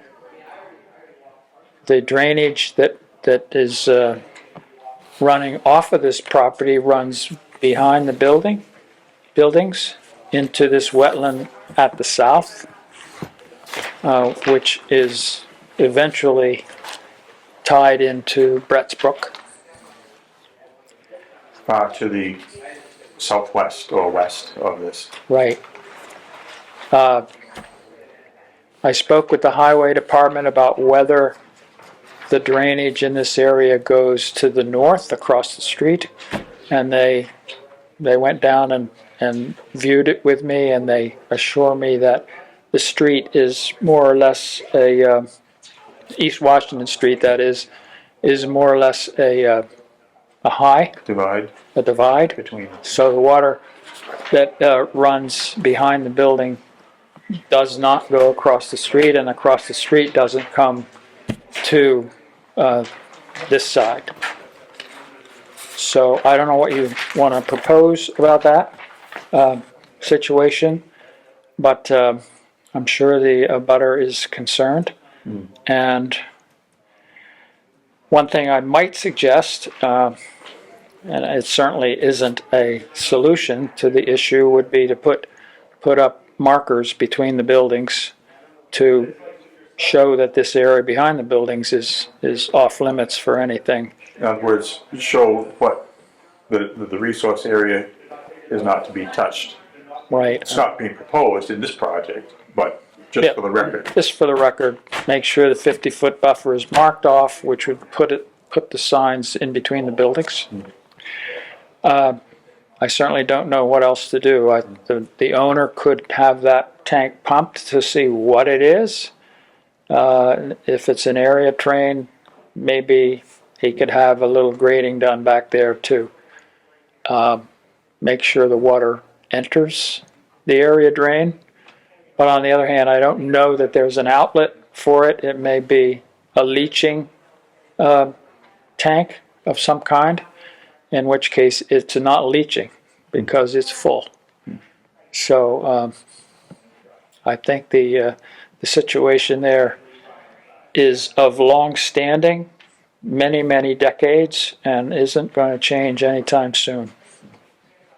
And again, has no impact on the septic system proposal. So, Two observations from the chairman's point. One is the proposal before us is this potential new septic system arrangement and the nearby proposed gravel driveway. The other observation is perhaps East Washington Street and its earlier versions, whatever they look like in horse and buggy days or whatever, might be there simply because that is the point where the high point where water runs this way and that way, and it was the only thing resembling a driveway through. New England is famous for that sort of thing. Joe, as the civil engineer on the site, any comments on this other cover or anything? Just as an observation. Yeah, I'm actually a little embarrassed that we aren't showing it. I don't know, my field guys didn't pick it up or whatever that is out there, but we certainly can look at that and put it on the plan. The other comment to maybe Frank's or the commission's about putting some posts here is there are doors that they don't connect, but the ability to walk from this building to this building is right here. So I think if you were gonna ask us to put some posts at 50-foot line, I would hope that right in this area, you'd let us put it just beyond the buildings. Just so that they still walk from one to the other. Yeah, because there's a kind of a little footpath there. Yeah. I see the delineation was done in, what was it?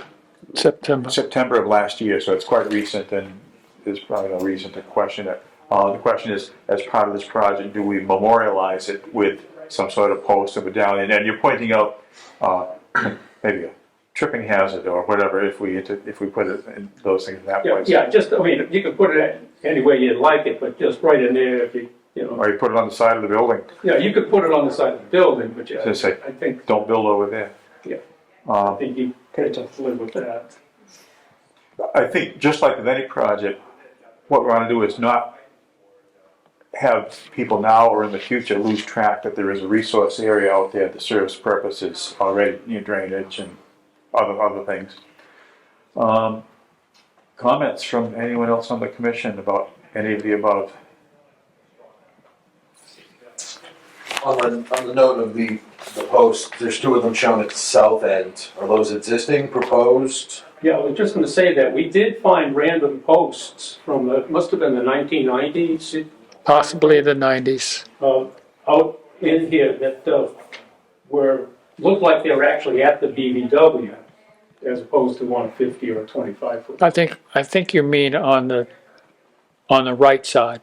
There like plastic pipes Right, yeah. with the tab. signs on, yes, and they're all along the wall. That's not a very good place for them, but that's where they were put in 1990. So I think our more current version of marking resource areas is to go along the 50-foot and to whatever the current terminology and graphic illustration is. So people don't mistake the 50-foot buffer as a place where you would do more things, because we're not proposing that here, nor do we want to see that in the future. We want to have the wetlands function as well as possible. Perhaps could have as a condition the installation of, fill in the blank, number of buffer zone indicator signs per our current standards, but in such a way so as not to interfere with safe utilization of the buildings and doorways and walkways that exist now. That's a thought. I'm not dictating, I'm just floating that out. I Just just, against the side of the building wouldn't be too. I just think maybe that the owner, whether it's the current owner or the new owner, should have that tank pumped and see what it is. Figure it out. Figure out what it's there for, and if it's there for area drain, to try to make it work. I wouldn't make that a condition of this proposal, but But I it's an certainly informal would. suggestion. I certainly would make that suggestion. If it was pumped out dry, it could be, see what happens, and maybe that would expose whatever horizontal outlets or inlets they might be, and that might be informative. Just for, might be good to know if someone owns it or could own it in the future, so what do I own? As far as the, You should know what you're buying then.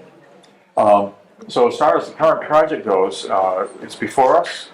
Everything seems pretty clear. It's, well, this is, now see the whole thing driving by slowly. It's not like some of the other sites. And there's no need, we're not being asked to issue a variance for work in the particular buffer zone. So it may be that we're at the point where I could entertain a motion to close the hearing and approve the project. Oh, by the way, let's see, there's a note here. I can't read that word. Oh, wait, no, there's one more fee that's being anticipated. Disturbance of which zone? Buffer zone, disturbance 100 foot? fee. Yeah, it's in there. Actually, is it disturbing the 100-foot buffer zone? The grading will be within the 100. Oh, okay, you know. And I'm looking also at the driveway up front. Yeah, the driveway on both ends. The gravel driveway on both. Oh, okay, I got you. So what I could do is entertain a motion to close the hearing and approve the project subject to two things. One, our standard special conditions and also perfect wording to match our signage discussion.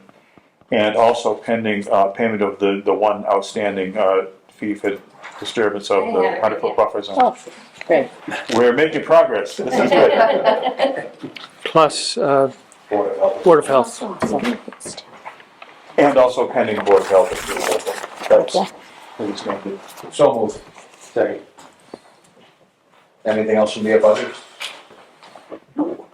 We just want to have that permanently flagged, not flagged, but marked, and hopefully it'll function well and not function any less well.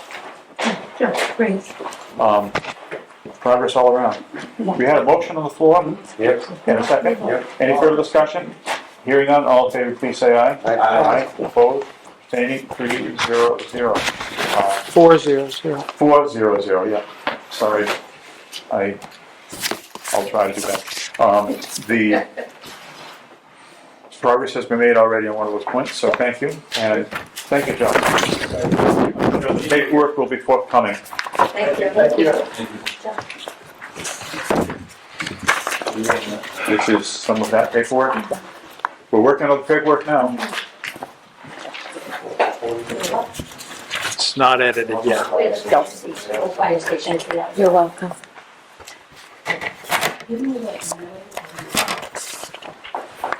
We should have Kathy come every meeting, go around with that to save you the work, you know. Oh, yes. Do the sign. Well,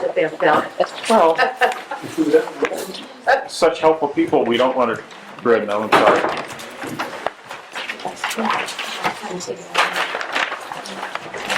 Okay, next item on our agenda. We have no appointments, we do have a few discussions. We already did touch on the wildland stewardship thing, so we can move right along from that. The State Ethics Commission touched on that. We will strive to do it. I would actually say, Ron, in spare time, maybe just send one more email around, it would help me. and whoever else I might be working with on that. Because I think March 1st is gonna be here so fast, we don't wanna miss that. Okay. Town meeting articles due March 3rd. I know there is a handout here with some of that wording. My own head hasn't finished analyzing that very well, but there still might be some things to talk about. I'm open to whatever thoughts we may have, and we still have another meeting before March 3rd where we can finalize stuff. We haven't received an estimate on the fragmite yet, correct? Good question. So that's, We know what's available, but we don't have an estimate for what it's gonna be. It's probably gonna be more than what we have.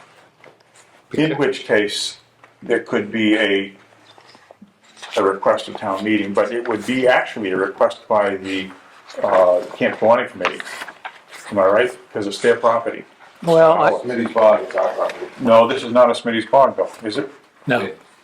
no. This is, The article is written for Smitty's bog. okay, what we looked at very recently with a likely vendor to do work was the Camp Kawani part of it. Oh, yeah, But I'm sorry.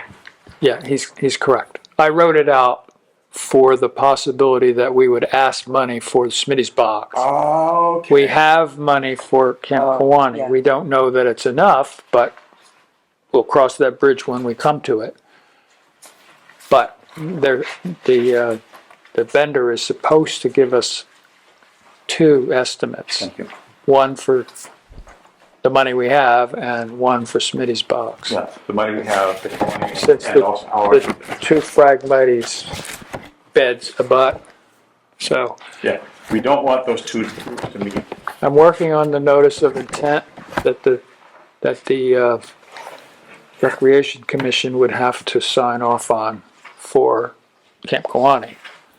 I think our own blanket will cover the other side.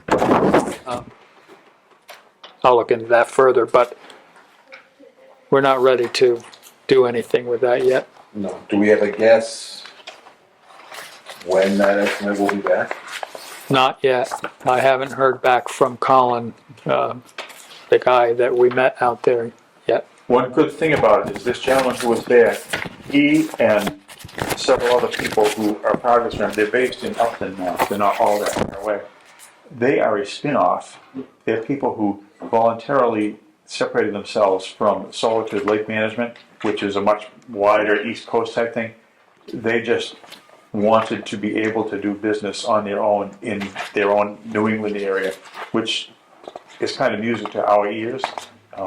So I'm very hopeful they will very soon get us that estimate and we'll know what to ask for the town meeting. So maybe by next meeting, knock on all the wood we can find, we would have information like that. Well, if not, we'll throw a dart at the board next Yeah. meeting if big enough. Yeah. And further, just on that thing, because this guy was with Solitude, he was one of the people who several years ago was there on the committee blog site doing Phragmites control. But the whole communication with Solitude, from our standpoint, has not been satisfactory. They seem like too busy with bigger fish to fry and haven't given us a whole lot of communication, even when we've asked them different things over time. Yes, they've done good work for us and so on and so forth. And I wouldn't say they're off our list of potential vendors, but for this, They're not at the top either. they're already in second place at least. They've been very uncommunicative. I tried to get them involved some months ago and never heard back. I would like you to be concerned with the wording of the article that makes my position full-time. I don't know whether it's needed, but if it is, it may need some help with the wording. I'm looking at, that's the second article. Second one, yes. Well, I am admittedly not a town government expert. My feeling would be that if the position is budgeted as a full-time position as part of the budget process, it wouldn't need a separate. Well, that would be my view as well, but one doesn't have that kind of technical expertise with town government. What if, on that very important article and that very important questions, what if your humble local chairperson were to touch base both with the town administrator and the town accountant, and I hate to say it, but maybe the finance committee, to make sure of the proper path forward to accomplish this? I think the town administrator is the one that would know the answer to the Should know the legal answer. aspect of it.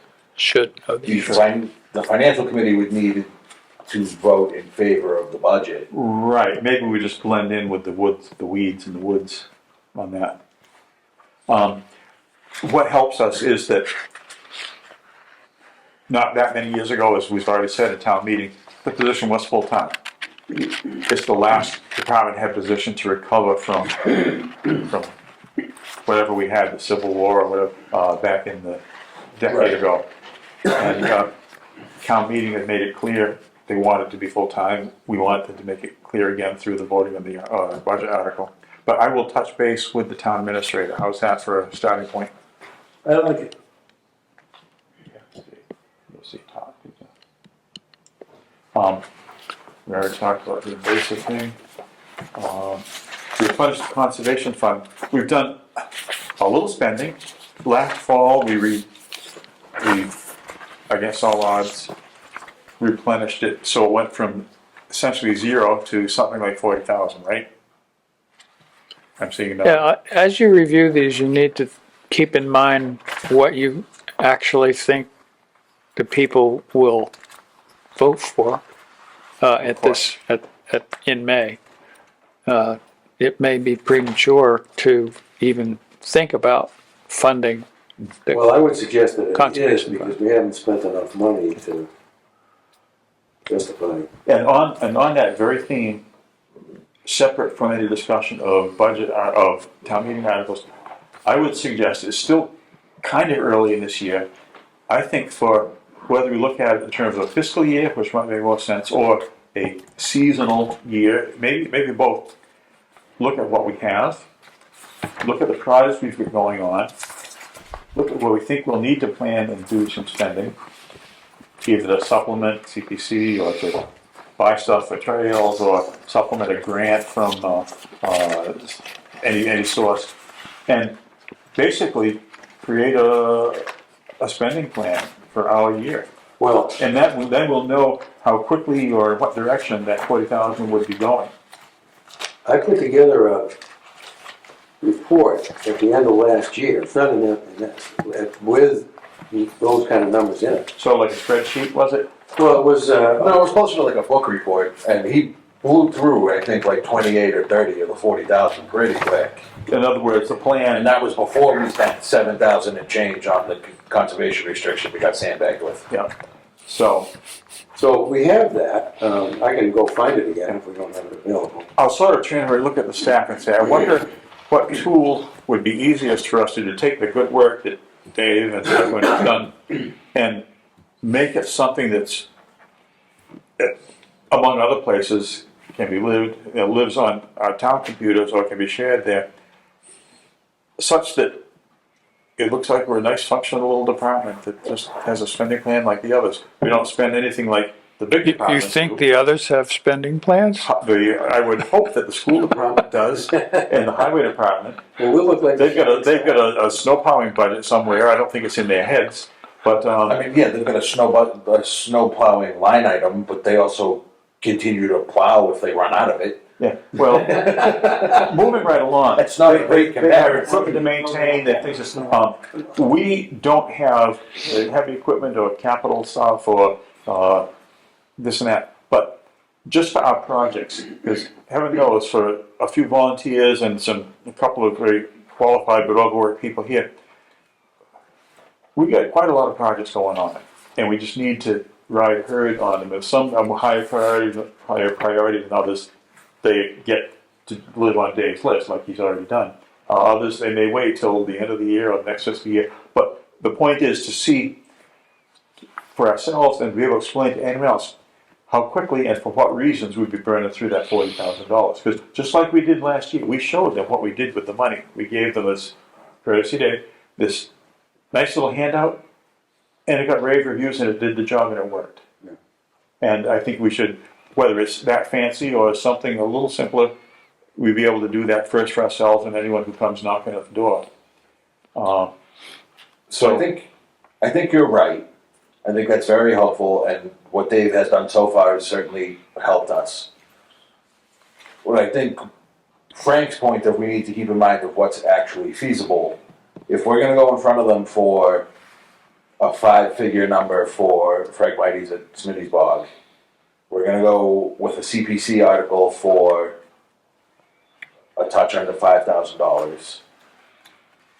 Frank has a draft CPC article in here for the light control property, which still feels premature, despite the fact we've been talking about it for 2 years. It is because we haven't, actually gotten it. despite our hopes and expectations, the owner hasn't gotten back to us. So that's gotta hang. That's gotta hang in the back. I have a question about that. Is it light control or is it Hubble?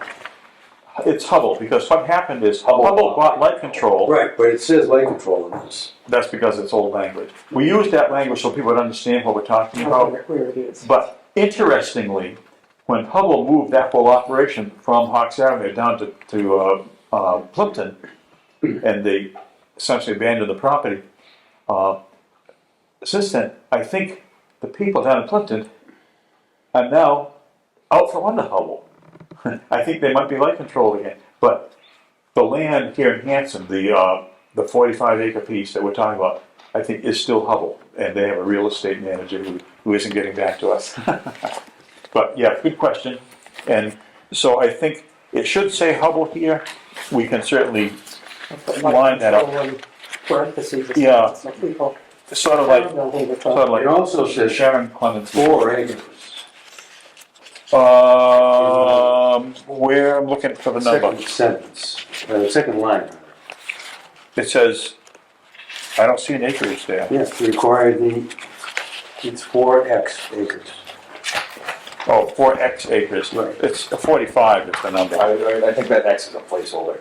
Yeah, Well, just like the dollar amount is a placeholder. Yeah, the stuff that Frank helpfully put in the red. Which So I'm just putting on the left, hold off on that. Because as you said, TJ, the business of being premature, it kind of is. Right, all right, so that, we're gonna take that one off. We may or may not, depending on what we hear from the town administrator, have to go fight to keep Frank full-time. We're gonna ask for a 5-figure number for Phragmites, and we're gonna ask for $5,000 for the CPC money for the rest of the conservation endowment. Yes. and the other article doesn't involve any money, so. All right, the property transfers don't involve any money, but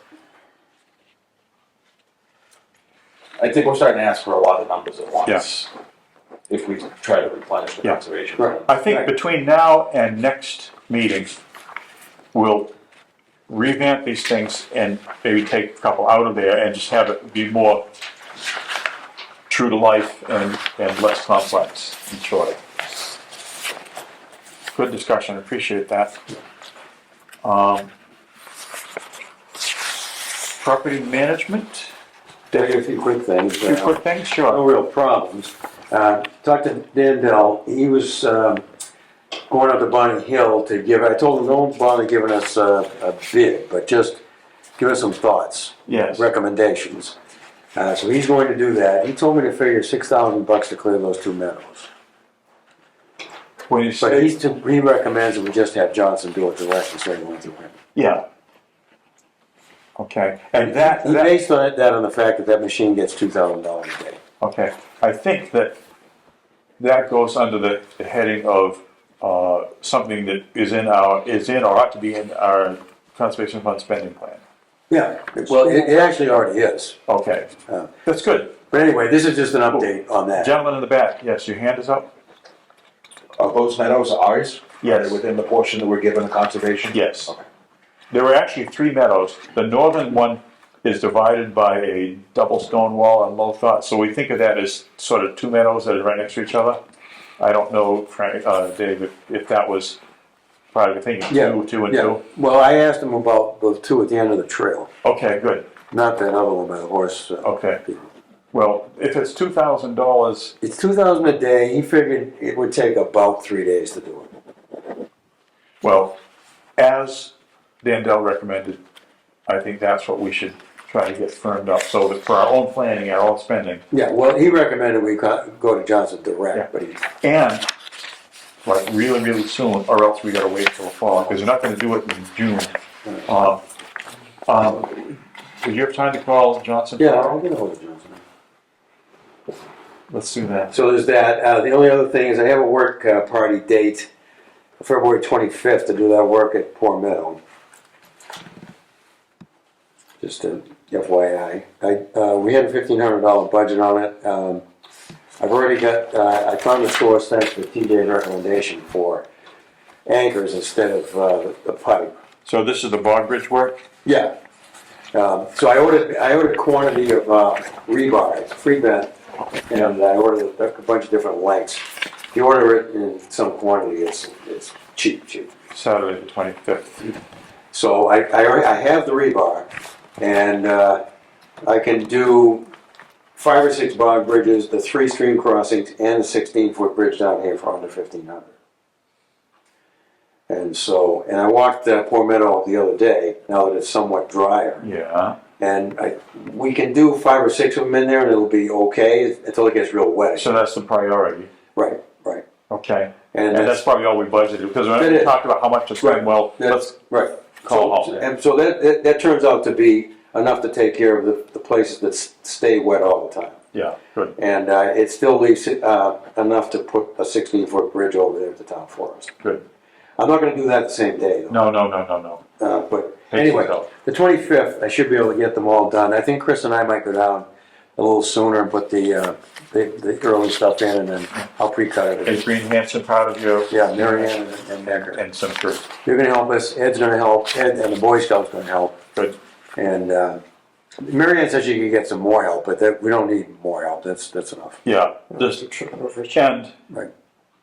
you want the help that you gotta get Yeah. to have a clue what they're doing. Well, what you need help with is carry that stuff in there. What I told Mary Ann is, if there's somebody else that wants to help, ask them to take them down for an hour first thing, carry Pick stuff, this up and walk Right. forward until And they then- tell you to stop. and then go home. Yeah. Because you don't need those people putting it together. No. So I can put together a 16-foot bridge in about 2 hours with one guy. Yeah, So it's really just carrying the stuff in. Anyway, so that's that. I also went up to Smith Nowazowski, and I know it's not a current project, but if you look at the copies that Lon made for us, this is the actual Bay Circuit Trail proposal that you have talked about, Phil. That's it right there. right. And it doesn't require really much work at all. It's sort of like a peach that we easy to pick and enjoy, but we've been too busy to reach up for that peach and pick it. So I went walking there to see if, it was going to require a lot of work, but there's a couple of... Because there's a cart path that takes you about Right. 1/3 of the way. Yeah, that's here. That's where they ride for I the didn't bridal change fair. that, yeah. So you come up the power lines, as you know, and then this is where that trail is, and Yes. this is where you take that right turn. Yes. And it goes right through. There's a couple of small trees to cut out of there. Mm-hmm. And it is wet down in here, but you can get through it. And I think the significant part of that project is to pick your way through that wet area. Which spots are the least wet? Right. That would require the fewest bog bridges or Right. similar, Right, and the least clearing. right. And this is a perfect time of year to plan that. It doesn't require really any significant clearing. Because Bob Dylan and I, at one time, I think we even flagged it, as far as the wet area, we didn't get through there. But, As you know, the ATVs have made a mess out of this. oh, yeah. I But you think, can still get through, though. yeah, I think, and tell me if you agree with this, but I think this new route, just for everyone's way, it would get you out from under the power lines. Right. And away from where most of the horrendous ATV and old pickup truck damage went. They just turned a wet spot into the great dismal swamp that's ugly as sin. Right. And it gets you into here with beautiful trees, pine trees, oak trees, American holly, a nice high ridge area too with nice, a place where you can sit, lean up against a tree and really enjoy your lunch, and maybe you'll see a deer walk by. It's a really pleasant place to Yeah. be. About the only place you'd really have to do something right away was just before you get to the boardwalk. Yes. You gotta be able to cross those two streams there. And to that, our attention should be looking. But we could do that, and we could have that over there already. Maybe in the year 2023 they'll happen. Yeah, I mean, it wouldn't be hard. It really wouldn't. Yeah, and what ties in with that is separate from our discussion here, right across the town line, which is where the boardwalk and bridge are. Right. As recently as today, I've got communications from the director of the Bay Circuit Trail, who's been in touch with the landowners on the Bridgewater side, East Bridgewater side, and the East Bridgewater DPW, who controls the road in through that area, through past their wells and everything. And the new trails maintenance team, they're all getting together very soon to plan how to repair that bridge. Oh, yeah, it's still. And it's going to require some work. It's been there it's been there 22 years, and it looks it. Yeah, it does. On top of the damage. So good. So that's the deal with that, and just as an FYI, in case anybody cares, the loop from the parking lot out here in a loop is 2 miles. Okay. It's 100 acres, and if you go all the way from one side to the other and all the way back, you've covered some land. Yeah, it's nice. It's very nice. Of course, you still get the rest of the Smith-Namzowski too, which is nice. So anyway, that's that. The trash situation not too bad. Poor Meadow area remains the worst area. Yeah. But otherwise, it's good. Chris is taking care of some of these box trash. Thank you very, very much. Thank you, good. Moving on, open space acquisition. Frank, the bottom one on the first page here talks about assessors map, X lots, X. Is that the Springbrook thing? Which, Bottom of the no, first page? that's just a placeholder for something you might want to add, but the actual Springbrook one is on the next page. Oh, okay, the top of the second page, yeah. Yep. Because that's technically not acquisition, it would simply be a management transfer. Yes, the town owns that property. So again, extremely low, bordering on zero cost. The question is going to be whether you want to do it in May or in October. I think the answer may come, next meeting when we see what our list of ask items looks like. I want to be sensitive to how the public perceives our absorption of properties. It wasn't that long ago that they granted us custody of the 25 acres at the old hospital site, the Meadows we speak of. And in October, they gave us the Little Cedar Swamp. Yeah, for all intents and purposes, the balance of the publicly owned Little Cedar Swamp is now under us, although we just need to do a lot of deed work on it. What do people think? What's your gut telling you about what to ask for? By the way, this Springbrook thing, I hadn't really looked at it that much, but in the northeast part of town, between Brook Street and Oldham Pond, there is a chunk of land that probably for tax purposes the town took, maps about 7 and 8. There is a permanent running stream that drains it and goes into Oldham Pond. There is a little bit of a dry island in there, not too far in. And Frank, you were telling me that some years ago, I don't know how many, an owner of the property proposed building on that, and they wanted to create a road out to the, and the Conservation Commission said, well, you better plan on building a bridge, as opposed to just filling in and maybe a culvert. And they didn't want to do that. I think it would be wise to not ever have that conversation come up again, because Oldham Pond is a tributary because of Brockton to Silver Lake. And it has been identified as not only that, but it's a terrific herring breeding ground. It's under assault and treatment for blue-green bacteria. If we controlled one of the watersheds that drains right into it, I think we're showing that we care about the pond and we would promise not to let anyone pollute that part of it. So I like the idea, but it's a question of timing. Well, I think it's also a matter of framing. Like, we're talking about the two lots that are on here already, right? Lot 7 and 8 on that baby 8 is the same piece of property we're talking about. I think that is the problem. Yeah. So if you can stand there and make a convincing argument that you're protecting the drinking water of people, I'm not sure how many people are. What's to object to? Here's another way of I don't looking know at how it. many people would vote for a herring hatchery in and of itself. Yeah. But people understand and are in favor of protecting drinking water. Yeah. It's not ours, though. It's someone else's drinking water. Well, it's mine. It's mine on Main Street because I have Brockton water. Do you now? Yeah. Oh, I tap directly into the 24-inch main. There's That's why plenty of people on Brockton water in this town. That's why I have a filter. so you got Silver Lake water. Silver Lake, East Linkmont, Ponset, Oldham, and Furnace Pond water. Yeah, that's where the watershed's going the wrong direction. Treat. It's called, let's get all the watersheds together here. Jones River, And every summer smells like a Taunton fish. River, North River, and, here's one other thought. We all know that the Springtown meeting is dominated by the budget battle, which is schools and other things. In the fall,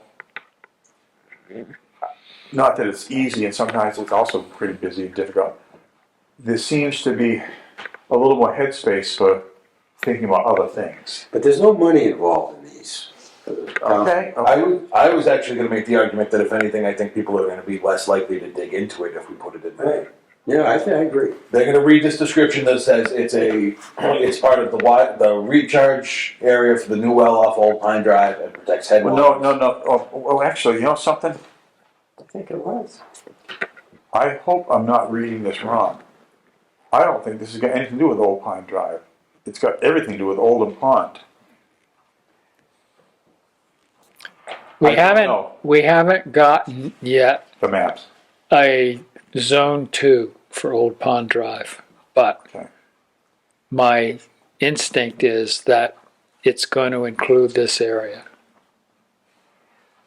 To that point, I saw something somewhere from CDM Smith that had a draft of what the Zone 2 would look like. And contrary to what I just sort of spewed out, but in support of what you just said, I think there's actually overlap between the Zone 2 for our new wells there and for the zone around Oldham Pond. In the northeast part of town, like, there's groundwater, some goes this way, some goes that way, some lays there wondering what to do. There could be overlap. So I think when we finish the budget battle and half the room leaves and the half that's left looks at this explanation and says, okay, it's water protection for the new well, Right. but rubber stamp. Yeah, I Okay, agree. It's not gonna cost them any taxpayer dollars. It's just, yeah, I think you're right. point made. All points made. Okay, good. I like the idea. Springbrook. And it's already got a name. It would be called the Springbrook Conservation Area.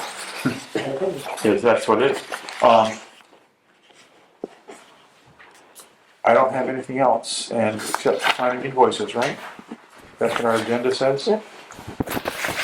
When did they get confused? Yeah.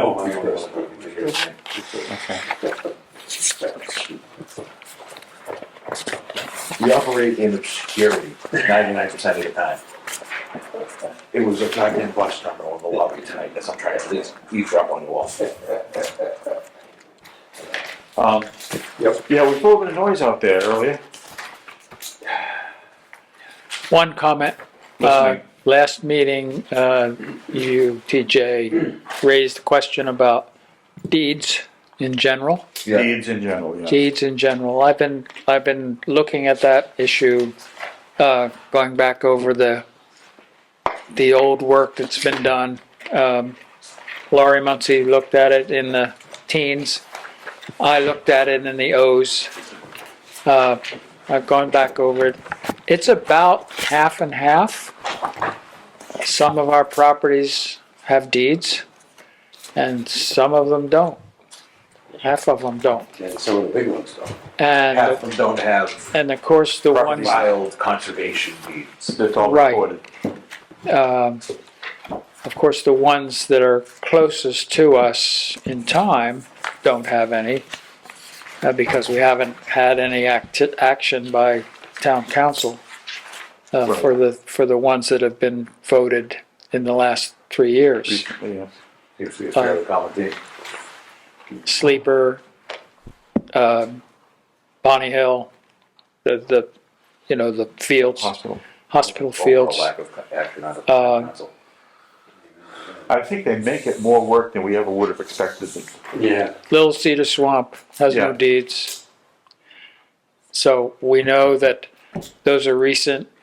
Okay, maybe we can get town council to do something. But I'm finding that of the 80 odd parcels that supposedly belong to conservation, probably half of them don't have deeds.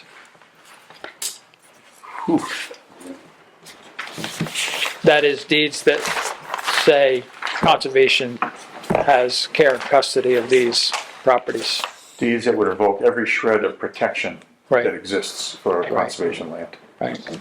Well, I'd be worried about some of the larger ones getting, going on the block to address tax issues in town, so. Yeah, we need to. Get that moved along. I think perhaps the single, not the only, but the single greatest driving motivator is that, to make sure that no parcel of conservation land with small c gets sold out from under us again.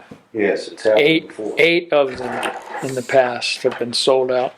And about 20 years ago, I coined a two-word phrase, sort of a battle cry on this, which is something like, never again.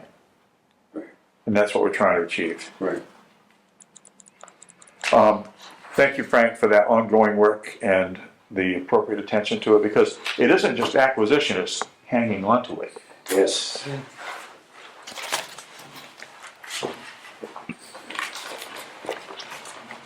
All right, I am interested in hearing a motion to adjourn, and I just heard that motion, and I heard a second from both of you. Sure. All in favor, please say aye. Aye. Opposed, not allowed. Oops, here we go, line. So at 9:08, we stand adjourned. Well done.